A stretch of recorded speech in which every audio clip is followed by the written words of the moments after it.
Selamat pagi dan salam sejahtera bagi kita semua.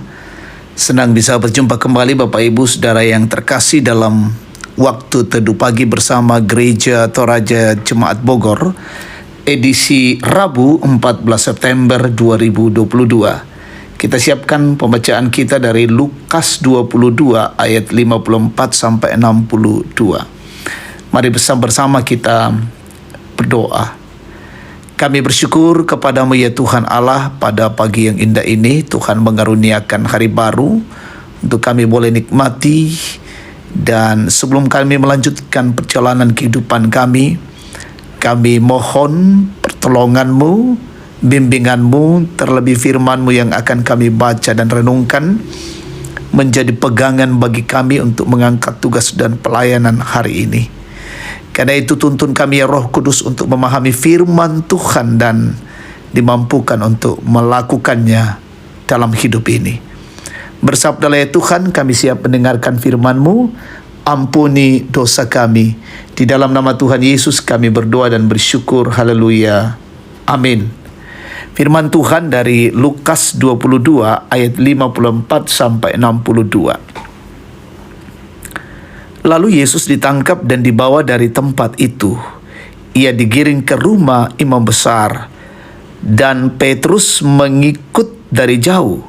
Di tengah-tengah halaman rumah itu orang memasang api dan mereka duduk mengelilinginya. Petrus juga duduk di tengah-tengah mereka. Seorang hamba perempuan melihat duduk dekat api. Ia mengamat-amatinya lalu berkata, "Juga orang ini bersama-sama dengan dia." Tetapi Petrus menyangkal, katanya, "Bukan, aku tidak kenal dia." Tidak berapa lama kemudian seorang lain melihat dia lalu berkata, "Engkau juga seorang dari mereka." Tetapi Petrus berkata, "Bukan, aku tidak." Dan kira-kira sejam kemudian seorang lain berkata dengan tegas, "Sungguh orang ini juga bersama-sama dengan dia, sebab ia juga orang Galilea." Tetapi Petrus berkata, "Bukan, aku tidak tahu apa yang engkau katakan." Seketika itu juga, sementara ia berkata, berkokoklah ayam. Lalu berpalinglah Tuhan memandang Petrus. Maka teringatlah Petrus bahwa Tuhan telah berkata kepadanya, "Sebelum ayam berkokok pada hari ini, engkau 3 kali menyangkal aku." Lalu ia pergi keluar dan menangis dengan sedihnya. Amin. Firman Tuhan. Tema kita hari ini belajar pada Petrus. Saudara-saudara yang diberkati Tuhan, tidak sedikit dari sejumlah orang yang akhirnya melupakan hal yang ia pernah ucapkan karena mengalami tekanan hidup, entah secara ekonomi maupun secara fisik. Bahkan karena keadaan-keadaan inilah ia meninggalkan keyakinannya demi mencari keadaan yang lebih aman. Petrus menyaksikan bahwa gurunya sedang ditawan dan dibawa ke rumah imam besar untuk diadili. Hal ini membuat Petrus sangat ketakutan. Akhirnya ia memilih untuk menyelamatkan dirinya, bahkan sampai 3 kali ia berusaha menyangkal bahwa ia bukan pengikut Yesus. Padahal jika sebelumnya Petrus pernah mengatakan dengan tegas dan pasti bahwa dirinya siap mati bersama Yesus.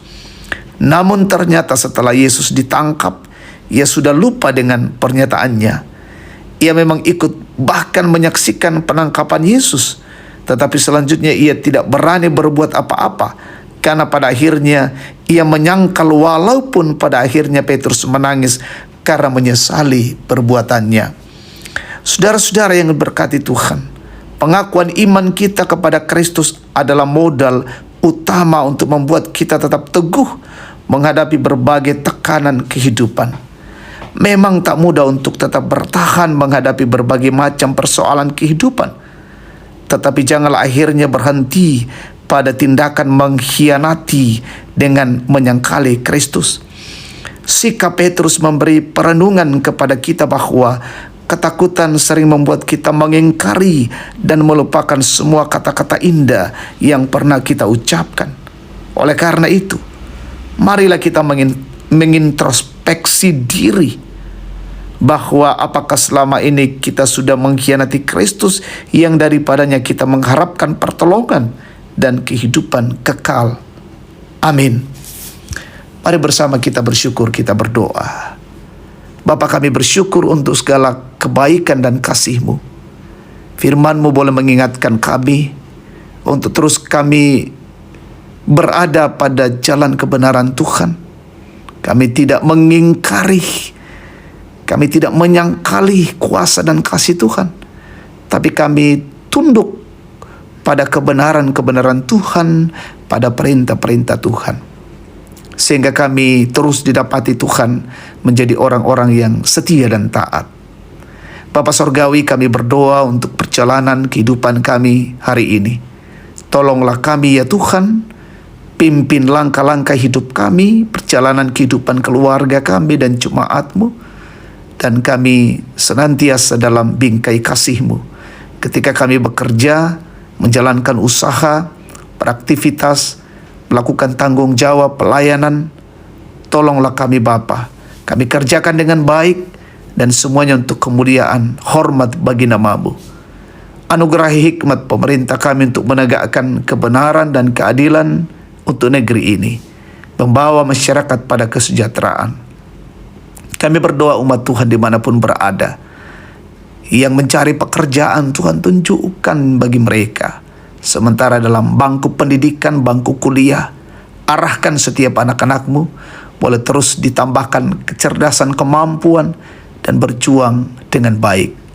Kami berdoa yang sakit sembuhkan, yang bergumul teguhkan dan kokohkan, yang menghadapi kedukaan, hiburkan mereka semua.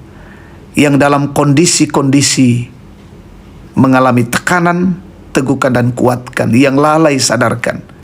Kami berdoa orang tua kami dalam masa-masa usia indah, berkati mereka tetap sehat dalam lindungan kasih-Mu ya Tuhan Allah. Kami berdoa untuk umat Tuhan, saudara-saudara kami yang dipertambahkan umurnya setahun lagi hari ini. Terima kasih, kami bersyukur bersama dengan saudara-saudara kami, bahkan yang menikmati kesuksesan, keberhasilan dalam capaian-capaian yang mereka alami. Sempurnakan sukacita anak-anak-Mu dimanapun berada. Dan biarlah hidup ini kami jalani dengan baik hari ini, semua untuk kemuliaan bagi nama Tuhan. Ini doa syukur kami Bapa, dengarkan kami dan tuntunlah hidup kami hari ini. Di dalam nama Tuhan Yesus kami berdoa dan bersyukur. Haleluya. Amin. Demikian waktu teduh bersama. Tuhan memberkati kita hari ini. Selamat pagi dan shalom.